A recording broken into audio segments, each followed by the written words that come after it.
አፍዝ አደንግዝ የተባለው አፍዝ አደንግዝ የሚባለው ነገር በሽታ ሳይሆን አሁን ላይ እኛን ከበሽታ በላይ እንደ ካንሰር እንደተለያየ ነገር ውስጣችን እየበላ እየገዘገዘ ያለ ነገር ነው።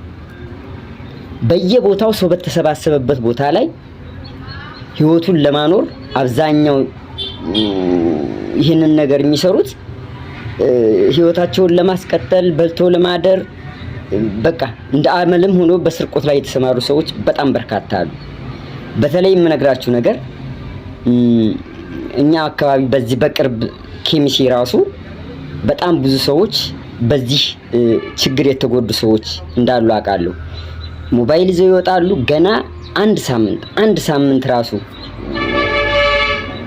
ያልቆየ አዲስ ሞባይል ከ12000 ከ13000 በላይ የተገዛ ሞባይል በራሳችን ቤተሰብ ላይ የደረሰ ነገር ነው። በወንድሜ ላይ ቢያንስ ተሰረቀ፣ ማን እንደሰረቀው እንዴት እንደተሰረቀ አያውቅም። ከመጣ በኋላ ራሱ ኪሱ ሲያይ ራሱ የለም በቃ። እና በአሁኑ ሰዓት በጣም በተለያየ ቦታዎች በተለያየ ሀገሮች ውስጥ እየተሰማሩ ያሉት እነዚህ አይነት ሰዎች ስላሉ በጣም ከቤት ስትወጡ ኪሳችሁን ማየት፣ ኪሳችሁን በደንብ መጠበቅ መቻል አለባችሁ። ሰው ቤት ብቻ አይደለም ተቆልፎ የሚወጣው ኪስም ይቆለፋልና በአግባቡ ጥንቃቄ ብታደርጉ የሚል መልእክት ለማድረስ ፈልጌ ነው። ስለዚህ ቢያንስ ምንነታቸው እንዴት እንደሚሰርቋችሁ ምናምን አታውቁምና እንደ ማጂክ በሉት በቃ እንደ ማጂክ። በጣም ብዙ ሰው እየተጎዳ ነው ያለው። ብር ይዞ ይወጣል፣ ብሩ ባዶ ይሆናል። ሻንጣ ቦርሳ ይዘው ይወጣሉ። ቦርሳቸው በተለያየ ነገር ይቆረጥና እንዴት እንደተሰረቁ ራሱ አያውቁትም።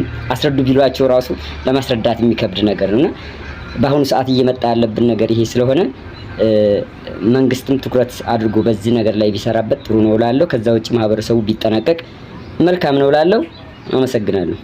አፍዝ አደንግዝ የተባለው የዝርፊያ የወንጀል ድርጊት አፈጻጸም ምንድነው? ህብረተሰቡ ከዚህ ምን መማር አለበት? በተለይ ይሄ ጉዳይ በተደጋጋሚ ሲወራ ያልሰማችሁ ወይም ለዚህ ጉዳይ አዲስ የሆናችሁ ሰዎች በማፍዘዝ የሚፈጸም በጣም አደገኛ የሆነ የዝርፊያ እንትን አለ፣ ወንጀል አለ። ይሄ ወንጀል በአፍዝ አደንግዝ የተፈጸመበትን የዝርፊያ ታሪክ ያነበቡ በርካታ ቤተሰብ አባላት እነሱም የደረሰባቸውን የሚያውቁትን ይናገራሉ።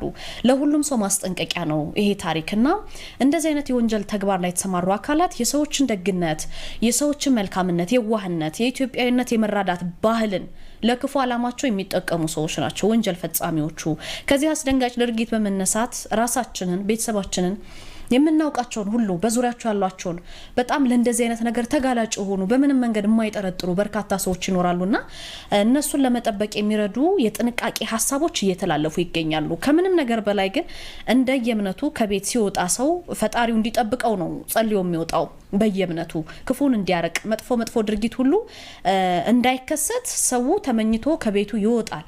ነገር ግን እነዚህን የወንጀል የአፍዝ አደንግዝ የሚባለው ከዚህ በፊትም ዘግበናል። በእኛ በድሬዳዋ አካባቢ የተፈጸመ ራሱ የድሬዳዋ ፖሊስ የተዘረፉ እቃዎችን ሁሉ ይዞ ወንጀለኞችን በቁጥጥር ስር አውሎ በቅርብ ጊዜ ዘገብነው ዜና ነበርና ከማያውቁት ሰው ጋር ንክኪን ማስወገድ ነው የመጀመሪያው። ለጥንቃቄ ያክል ከሚነገሩ ጉዳዮች አንዱ ከማታውቁት ሰው ጋር ንክኪን ማስወገድ ነው። ይሄ የአፍዝ አደንዝዝ የሚባለው ድርጊትን በሚሰሩ ሰዎች ግን የአካል ንክኪ በመጠቀም ነው ወንጀሉ የሚፈጽሙት። በመጨበጥ ሊሆን ይችላል፣ በመተቃቀፍ ሊሆን ይችላል የሚፈጸመው። መንገድ ላይ ሆነም ተብሎ ባንክ አካባቢ ሌላ ቦታ ላይ ማንም ሰው እንዲጠጋችሁ አትፍቀዱ ይላሉ ባለሙያዎቹ።